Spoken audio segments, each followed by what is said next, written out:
Romanos capítulo 10, de 5 a 11.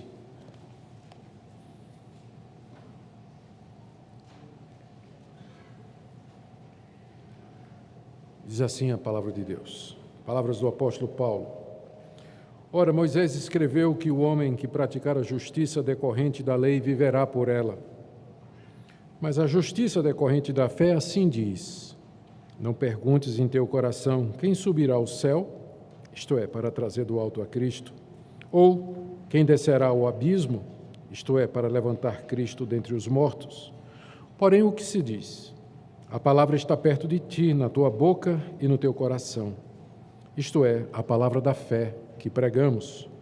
Se com tua boca confessares Jesus como Senhor e em teu coração creres que Deus o ressuscitou dentre os mortos, serás salvo. Porque com o coração se crê para a justiça e com a boca se confessa a respeito da salvação. Porquanto a Escritura diz: todo aquele que nele crê não será confundido. Até aqui, queridos, a leitura da palavra de Deus. Vamos pedir que o Espírito Santo nos conduza na compreensão dos ensinamentos de Deus aqui na sua palavra. Pedimos, nosso Deus, que teu Espírito Santo nos conduza na compreensão do que foi escrito pelo teu apóstolo inspirado, o apóstolo Paulo, que as palavras que ele aqui grafou sejam tornadas vivas e relevantes para nós, mediante a iluminação do nosso Mestre, o Espírito Santo. Pedimos, Pai, que cada um de nós nessa noite seja iluminado por ele e receba exortação, encorajamento, conforto, esclarecimento, tudo de acordo com a necessidade que o Senhor conhece tão bem. É o que nós pedimos em nome de Jesus. Amém. Queridos, nós estamos na quarta parte da carta aos Romanos.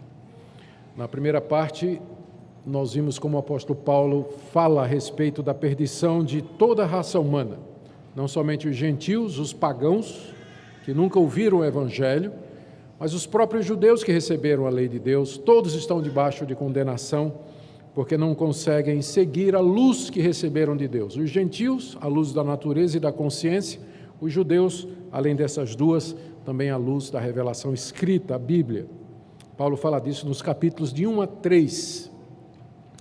Em seguida, Paulo, nos capítulos, metade do capítulo 3 até os 5, ele fala de como Deus, mediante a fé em Jesus Cristo, justifica plenamente quer judeus, quer gentios. Na cruz do Calvário, Cristo ofereceu um sacrifício perfeito, uma propiciação, um pagamento pelos nossos pecados, de forma que, com base nesse sacrifício, Deus aceita e perdoa pecadores arrependidos que pela fé se chegam até Ele. Isso Paulo fala nos capítulos 3 a 5, como dissemos. De 6 a 8, Paulo fala de que maneira, então, esses pecadores que foram justificados gratuitamente pela fé em Cristo Jesus devem viver nesse mundo. É a parte que fala da santificação. Paulo explica no capítulo 6 como é que eles podem ser livres do pecado, no capítulo 7 como é que eles são livres da lei, e no capítulo 8 ele fala da vida no Espírito Santo. E aí entramos naquela parte que é considerada a mais complexa da carta aos Romanos, que é exatamente a quarta parte, capítulos de 9 a 11, onde o apóstolo Paulo responde a uma pergunta que estava latente durante todo esse tempo. Qual é, então, o lugar da nação de Israel no plano de Deus? Porque se a salvação é pela fé em Cristo Jesus, como é que ficam as promessas que Deus fez a Abraão? A aliança, a lei que foi dada no alto do Monte Sinai, os sacrifícios de animais, o sacerdócio levítico, todos os pactos, como é que fica isso? Como é que Israel encaixa dentro do plano de Deus? Paulo, então, responde isso nos capítulos 9, 10 e 11. E ele dá uma resposta. E nesses capítulos a resposta vai em 3 direções. Na primeira, que está no capítulo 9, Paulo diz que Israel rejeitou o Messias por conta da eleição e da predestinação divinas, porque há um Israel dentro de Israel. Serão salvos aqueles judeus que foram eleitos por Deus antes da fundação do mundo, os quais, ao ouvirem o Evangelho, creram no Senhor Jesus. Portanto, as promessas de Deus não falharam, porque as promessas, o pacto tinha sido feito com esse que Paulo chama de remanescente fiel. É disso que Paulo trata no capítulo 9. Mas aí, em seguida, no capítulo 10, Paulo diz que Israel se perdeu por sua responsabilidade, porque eles desconheceram a justiça de Deus e resolveram estabelecer a sua própria, rejeitando Jesus Cristo, que está essa parte que foi a última mensagem que nós pregamos, que foi em dezembro. Eu vou ler para vocês, capítulo 10, de 1 em diante. Irmãos, a boa vontade do meu coração e a minha súplica a Deus a favor deles, eles aqui são os judeus, são para que sejam salvos. Naturalmente, então, eles estavam perdidos. Porque eu lhes dou testemunho de que eles têm zelo por Deus, porém não com entendimento, provando que não basta você ser zeloso por Deus, você tem que ter entendimento, senão seu zelo não vai lhe salvar. Porquanto, desconhecendo a justiça de Deus, ou seja, a maneira como Deus justifica o pecador, e procurando estabelecer a sua própria justiça, os judeus não se sujeitaram à justiça que vem de Deus. E que justiça é essa? Verso 4. Porque o fim da lei que Deus deu a Moisés é Cristo, para a justiça de todo aquele que crê. Ou seja, nesses versículos o apóstolo Paulo explicou o porquê que a nação de Israel rejeitou o Messias, Jesus Cristo. A grande maioria dos judeus não creu que Jesus era o Messias, e eles entregaram Jesus para ser crucificado. A resposta de Paulo é que eles desconheceram o que Deus havia revelado no Antigo Testamento, de que a justificação do pecador é mediante a fé no Messias. Desconhecendo isso, então eles procuraram estabelecer o seu próprio caminho de salvação, que era o caminho de praticar a lei, de ganhar méritos diante de Deus, para que então pudessem merecer a salvação, e dessa forma eles acabaram rejeitando aquele que é o fim da lei, que é Jesus Cristo.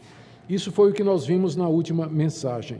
Na mensagem dessa noite, nós vamos ver a continuação, onde o apóstolo Paulo diz que os judeus desconheceram a Jesus Cristo voluntariamente, porque Moisés havia falado com clareza no Antigo Testamento que a salvação é pela fé e não pelas obras. Paulo faz isso citando duas passagens, uma em Levítico, onde ele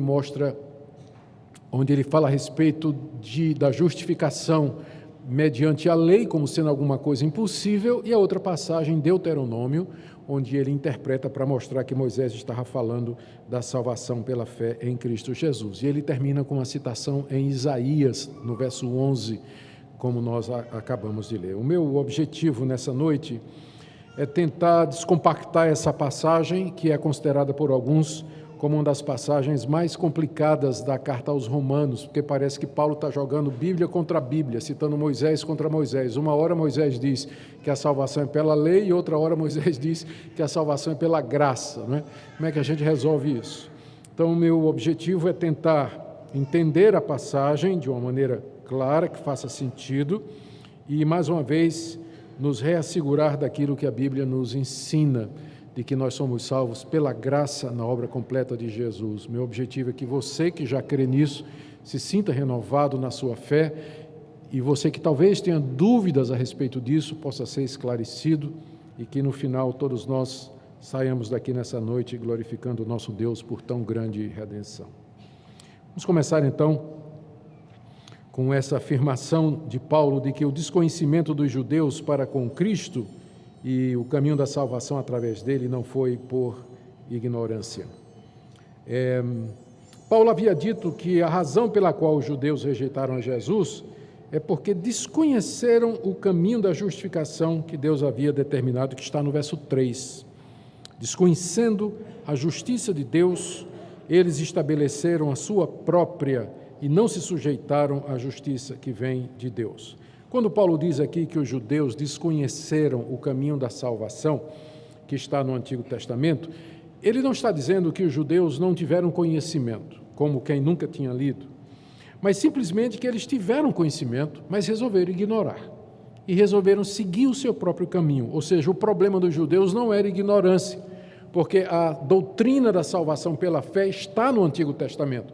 O problema dos judeus foi rebelião e incredulidade. Eles rejeitaram o que Deus havia revelado na antiga aliança, através de Moisés, e resolveram estabelecer o seu próprio caminho, ou seja, o homem é salvo pela guarda da lei. Se eu guardar todos os mandamentos, se eu seguir todos os estatutos e juízos que Deus estabeleceu, então no final eu merecerei a salvação. Não foi isso que aconteceu, diz o apóstolo Paulo. Eles, na verdade, agiram movidos pela incredulidade e desobediência. E aqui, no meu segundo ponto, Paulo prova isso, citando o próprio Moisés a respeito da maneira pela qual o homem é justificado. E ele faz isso com duas passagens. A primeira é uma passagem de Levítico 18, verso 5. Veja comigo aí o verso 5. Ora, Moisés escreveu em Levítico, capítulo 10, 18, verso 5, você pode conferir na sua Bíblia. Ora, Moisés escreveu que o homem que praticar a justiça decorrente da lei viverá por ela. Paulo está citando o Antigo Testamento porque ele sabe que na igreja de Roma, a quem essa carta é dirigida, há muitos judeus. E que haveria muito questionamento a respeito de tudo isso que Paulo está fazendo. Como os judeus recebiam a lei de Moisés, as escrituras do Antigo Testamento, como sendo a palavra de Deus, Paulo usa a palavra de Deus para argumentar.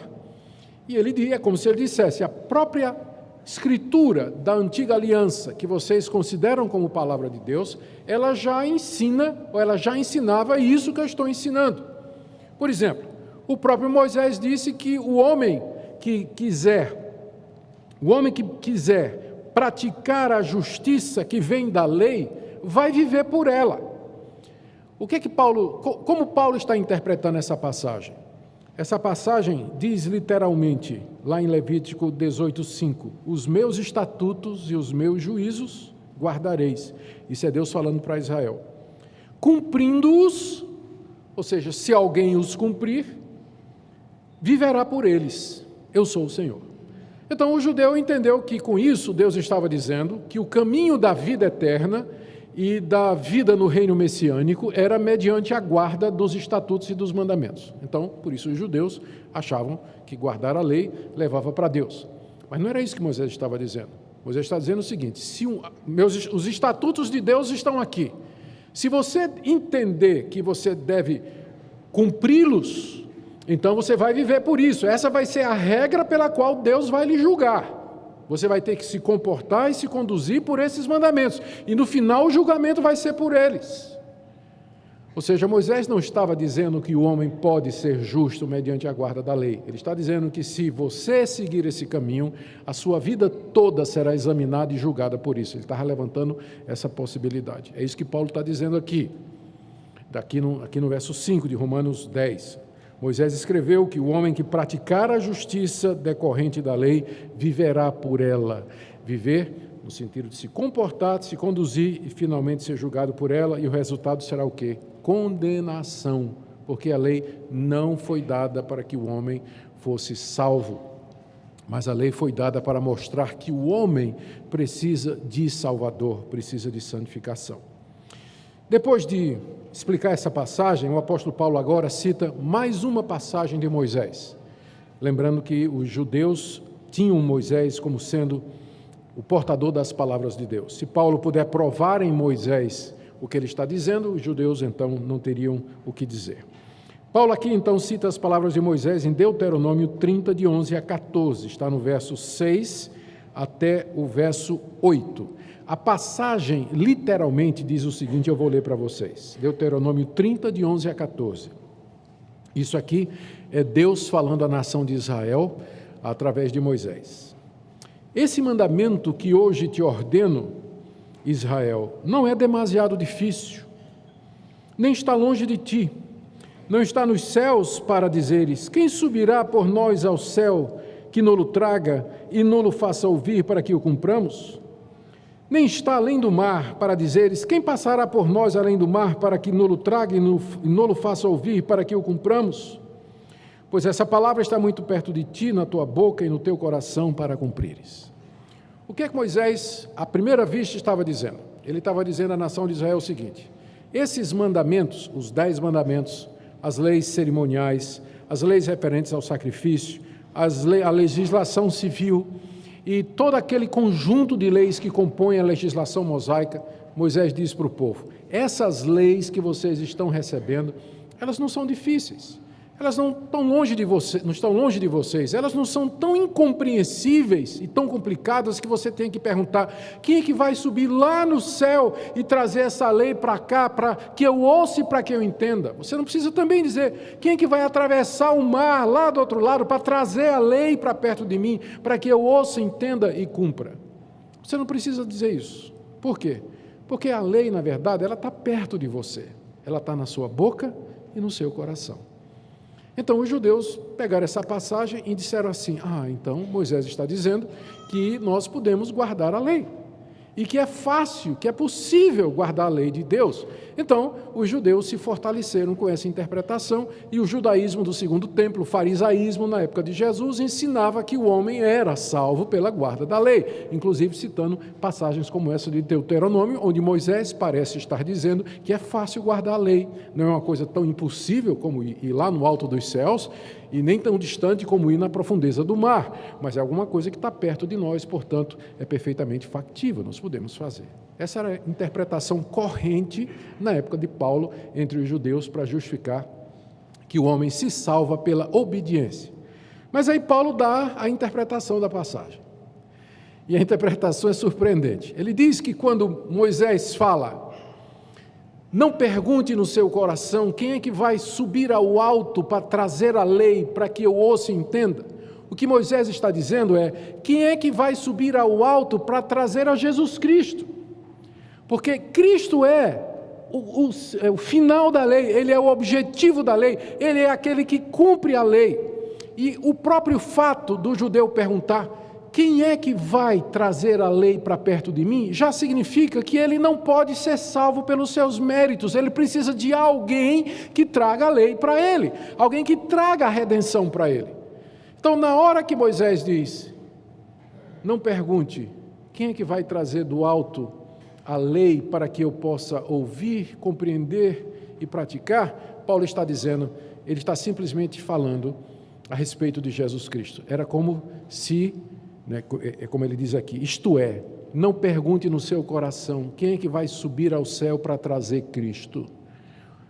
A resposta é: você não precisa fazer essa pergunta, porque Deus já mandou Jesus Cristo, Ele já desceu do céu à terra, Ele nasceu no ventre da Virgem Maria, Ele encarnou, Ele se tornou um de nós, Ele está entre nós, viveu a nossa vida como um de nós, como participante da raça humana. Então, essa questão já foi resolvida, e não foi você que resolveu, não foi por suas obras. Da mesma forma, não pergunte quem é que vai ir no fundo do abismo para trazer a lei, isto é, trazer Cristo de entre os mortos, porque Ele já ressuscitou depois de ter morrido pelos seus pecados, de ter sofrido na cruz do Calvário. Ele ressurgiu triunfante da sepultura, Ele vive pelos séculos dos séculos, tendo efetuado uma perfeita redenção. Portanto, a única coisa que você precisa fazer, essa palavra do Evangelho está pertinho de você, ela está na sua boca e no seu coração. Aí Paulo termina no verso 8 dizendo, é isso que ele diz no final do verso 8, leia comigo. O que se diz? O que é que Moisés disse depois de dizer? Não se pergunte quem vai para cima nem quem vai para baixo. O que é que Moisés disse? Moisés disse, a palavra está perto de ti, na tua boca e no teu coração. Aí Paulo diz, mas é exatamente isso que eu prego, não é isso? Final do verso 8. Essa é a palavra da fé que pregamos. Porque é a fé que pergunta, onde está Cristo? Onde está aquele que é meu Salvador? É a fé que pergunta isso. Será que ele está tão alto? Será que ele está tão longe, tão distante? E Paulo então vê nas palavras de Moisés o próprio Evangelho da graça sendo explicado. É por isso que ele diz, os judeus não têm desculpa. Quando os judeus desconheceram o caminho de Deus, eles fizeram isso com base na sua incredulidade e na sua rebelião, porque o próprio Moisés falou que a redenção era mediante a descida do Salvador e a ressurreição dele. E essa palavra então, a palavra da salvação, ela está perto de nós, ela está na nossa boca e no nosso coração. É assim que Paulo dá essa interpretação. E na terceira parte do que eu quero dizer para vocês nessa noite, nós vemos Paulo agora juntando o evangelho de Moisés e o evangelho dele, numa passagem que é talvez uma das passagens mais úteis de toda a Bíblia para explicar a alguém como é que essa pessoa pode ser salva. Você já pode marcar aí na sua Bíblia, é aquele versículo que a gente tem guardado, né?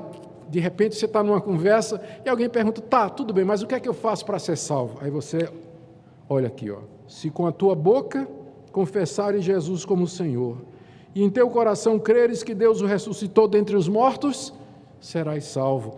Porque com o coração se crê para a justiça e com a boca se confessa a respeito da salvação. Nesses dois versículos, Paulo resume o evangelho de Moisés e o evangelho que ele prega. E como eu disse, eles se constituem talvez uma daquelas passagens mais claras, úteis e preciosas para mostrar a alguém o caminho da redenção. De que maneira alguém pode ser salvo?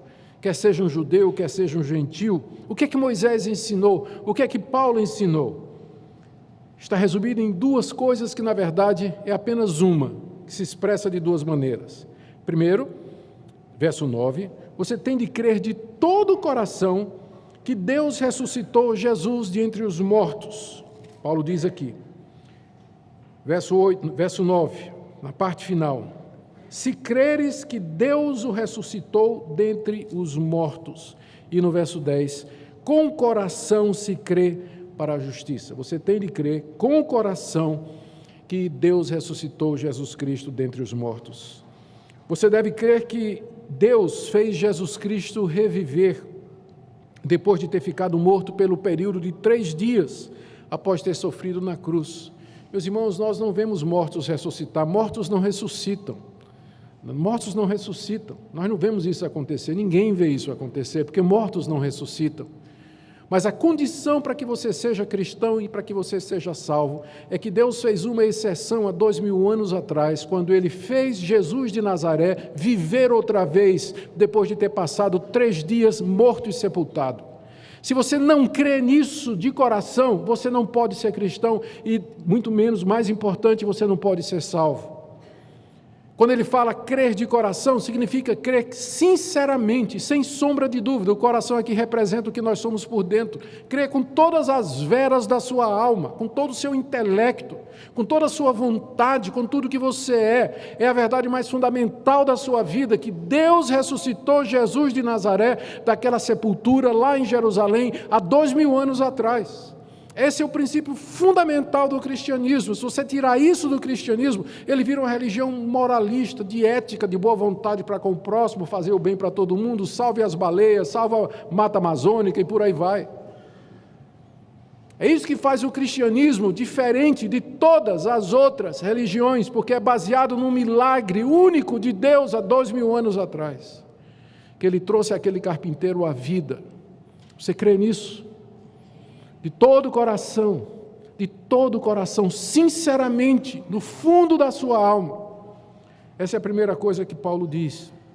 Significa, não somente que crê que Deus o ressuscitou dentre os mortos, mas que Ele vive.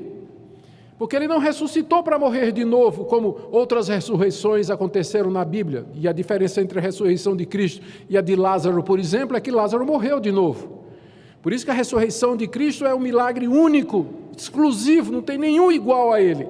Porque Ele ressuscitou para viver eternamente. Então, quando você diz, eu creio que Jesus ressuscitou, você está dizendo, eu creio que Ele está vivo hoje, aqui e agora.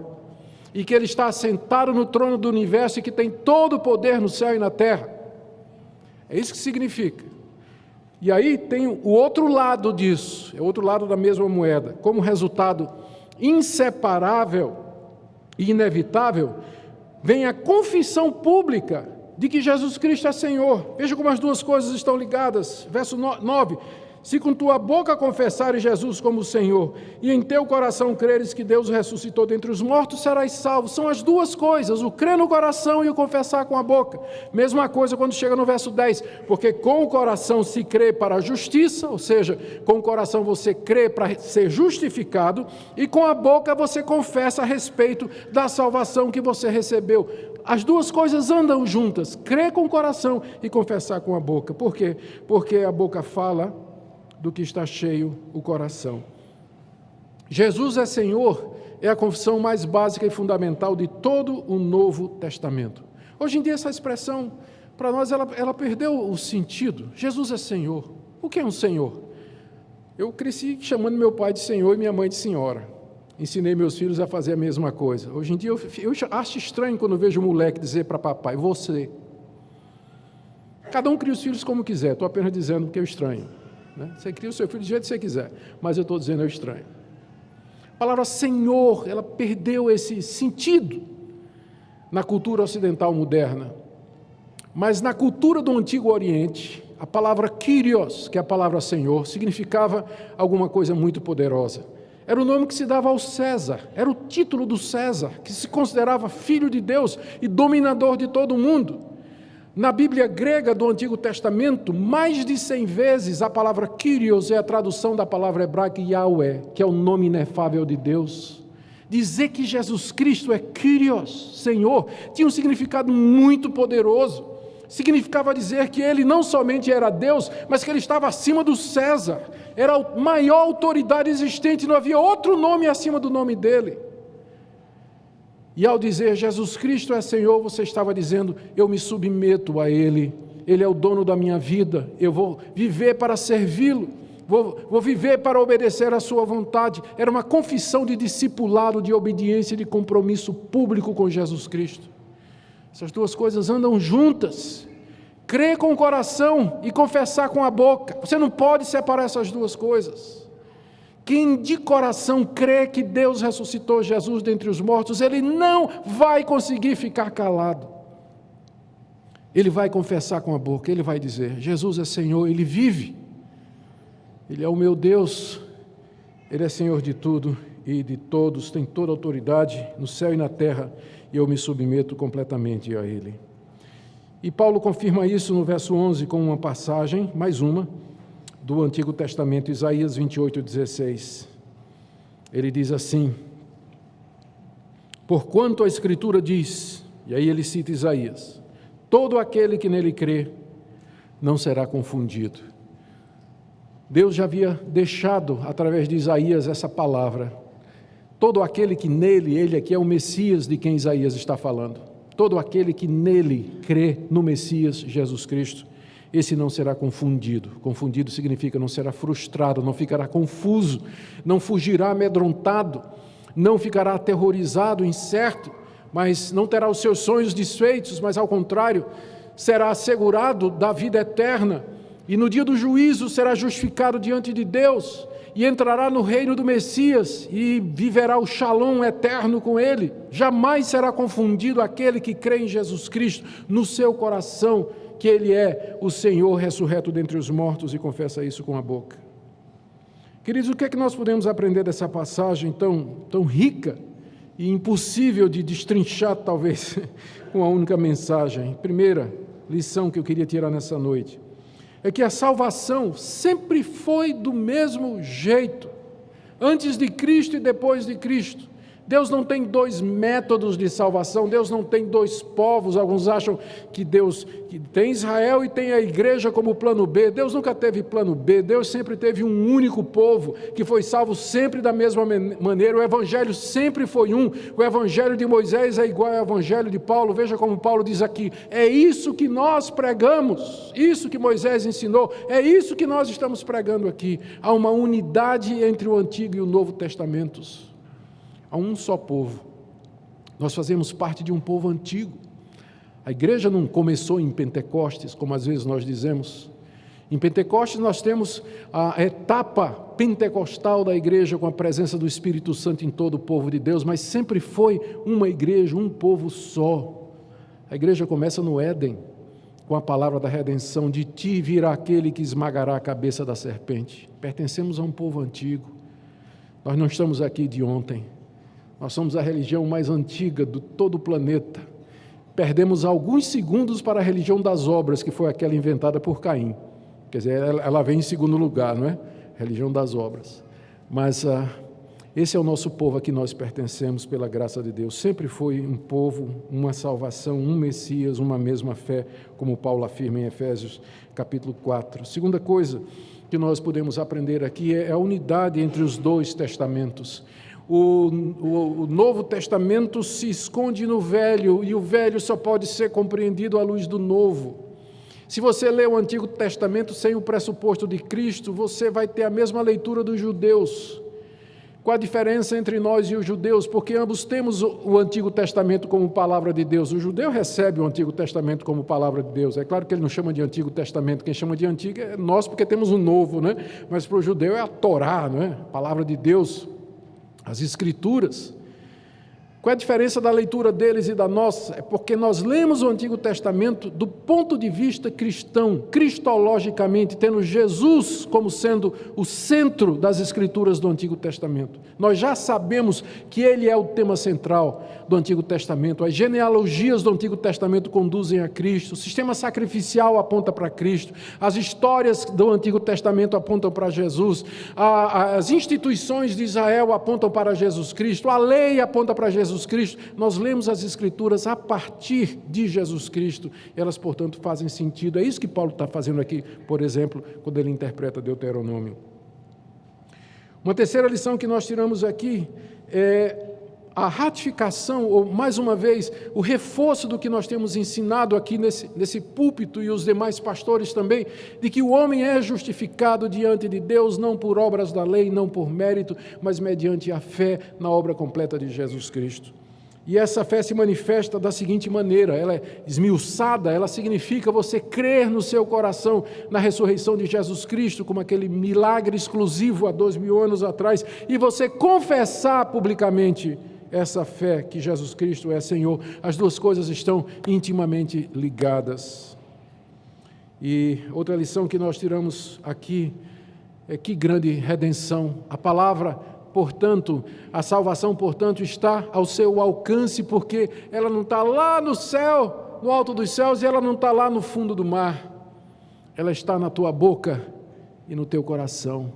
Se você no coração crer que Deus ressuscitou a Jesus dentre os mortos, e com a boca você professa isso, você será salvo, será perdoado dos seus pecados, não importa o tamanho deles. Você será justificado das suas iniquidades e recebido por Deus como seu filho. Eu termino aqui dizendo duas coisas. A primeira é, você tem aqui uma resposta, não uma resposta, mas um daqueles momentos em que a Escritura nos deixa perplexos quando coloca lado a lado a soberania de Deus e a responsabilidade humana.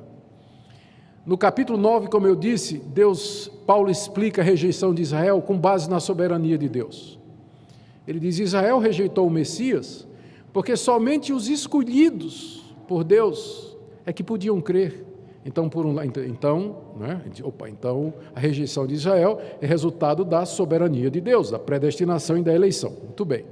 Quando chega no capítulo 10, Paulo diz: mas Israel rejeitou o Messias porque desconheceu a justiça de Deus e procurou estabelecer sua própria justiça. Israel se perdeu pela sua própria responsabilidade.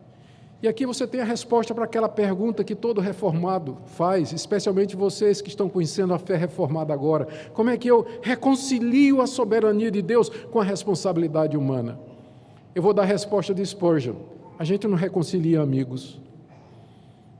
Quem precisa de reconciliação são inimigos, mas na Bíblia a soberania de Deus não é inimiga da responsabilidade humana. As duas coisas andam juntas, como os dois trilhos de um trem que caminham lado a lado, nunca se tocam, a não ser lá no infinito. Lá na eternidade eu vou saber como é que a responsabilidade de Deus, a soberania de Deus e a responsabilidade humana se cruzam, mas por enquanto eu olho e vejo dois trilhos. A Bíblia ensina com clareza, Romanos 9, a soberania de Deus. São salvos aqueles que Deus escolheu, e ensina com a mesma clareza a responsabilidade do homem. Se você crer no coração e você confessar com a boca, você vai ser salvo. As duas coisas andam juntas, e o que Deus uniu, o homem não separe. Não procure negar um lado ou o outro para tentar resolver a equação, porque não vai resolver. Você tem que manter as duas coisas juntas e conviver com elas. E é maravilhoso, garanto a você que funciona. Quando eu estou de joelhos, é tudo Deus. Senhor, salva meu vizinho. Senhor, salva meu filho. Senhor, salva meu amigo. E eu me levanto e vou evangelizar meu filho, meu vizinho e o meu amigo. As coisas andam juntas, como Paulo mostra aqui. Capítulo 9, Israel se perde por conta da soberania de Deus. Capítulo 10, Israel se perde por conta da sua própria responsabilidade. Capítulo 9, somente aqueles que Deus escolheu vai ser salvo. Capítulo 10, se você crer e você confessar, você vai ser salvo. Essa é a resposta da Escritura, mantendo juntas essas coisas. A última coisa que eu quero dizer é que você não pode separar a confissão do coração crente. As duas coisas andam juntas. Às vezes as pessoas pensam assim: eu sou crente, mas eu vou guardar isso para mim. Sabe como é? Porque lá na escola, se eu disser que eu sou crente, quando os meninos vierem com revista pornográfica, que hoje ninguém tem mais isso, né? Quando os meninos vierem com fotografia de mulher nua no celular, né? Eu vou dar uma risadinha amarelinha assim e tal, não vou dizer nada. Senão o pessoal vai fazer bullying em mim o tempo todo. Jovem, eu digo a você, é melhor você sofrer bullying agora do que o bullying de Deus no dia do juízo. Vai ser muito mais severo. Muito mais severo. Se você crê no coração, você tem que professar publicamente. As duas coisas andam juntas. Uma fé que não é professante, ela é inexistente. Isso vale também para o ambiente de trabalho. Isso vale também para o ambiente universitário, onde às vezes os cristãos se sentem acuados por causa da hostilidade de professores e de colegas. Eles ficam lá como agente secreto de Cristo, né? Orando para que ninguém descubra que ele é cristão. Não tem agente secreto no cristianismo. Tem corações que professam publicamente que Jesus Cristo é Senhor. Eu sei que às vezes isso é difícil, vamos precisar de sabedoria. Vamos precisar de sabedoria. Mas o ponto é que nunca você pode negar a Jesus Cristo se você no coração crê que Ele é Senhor e que Deus ressuscitou dentre os mortos. Isso tem que fazer diferença na sua vida, no seu trabalho, na sua escola, na sua família. Cristianismo não é uma religião individual que você guarda para você como o budismo ou como autoajuda, mas é uma religião confessante. Ela é pública, ela compromete aquele que diz que crê. Ela exige um compromisso. E nessa noite eu quero chamar você a assumir esse compromisso, se você professa que é um cristão. Se você diz no coração que crê que Jesus ressuscitou dos mortos pelo poder de Deus, então seja coerente com isso no seu trabalho, na sua vida, na escola, no dia a dia. Que Deus nos ajude, irmãos, a sermos uma igreja confessante, firme, sem temor. Nesse exato momento, nessa mesma ocasião, há centenas de irmãos nossos que estão sendo perseguidos, mortos, assediados pela polícia, perdendo os seus bens, exatamente porque eles não têm receio, nesses países fechados para o Evangelho, de professar Jesus Cristo. E nós aqui no Brasil, onde temos toda essa liberdade, ficamos receiosos de que lá na escola o professor de Química, Biologia, que é evolucionista, vai descobrir que eu sou crente. E vai ficar me perseguindo em sala de aula. Que seja. Mas se você crê, sua boca não pode ficar fechada. Que Deus nos ajude, irmãos, a viver esse evangelho que nós professamos. Amém? Oremos. Pai querido, a palavra está perto de nós, na nossa boca e no nosso coração. Te damos graças por isso, porque jamais poderíamos subir aos céus ou descer ao mais profundo do mar em busca dessa redenção, mas o Senhor do alto trouxe a Cristo e das profundezas da terra o ressuscitou dos mortos, de maneira que a palavra está na minha boca e no meu coração. Senhor, se há alguém aqui que ainda não compreendeu o Evangelho, que seja essa noite de iluminação. Se há crentes aqui que estão traindo a sua confissão com um comportamento inadequado, incoerente com a profissão em Cristo Jesus, ó Deus, repreende com ternura, com firmeza, traz de volta esse teu filho, essa tua filha aos caminhos do Evangelho. E ajuda-nos a viver para a tua glória, para exaltarmos o teu nome aqui nesse mundo.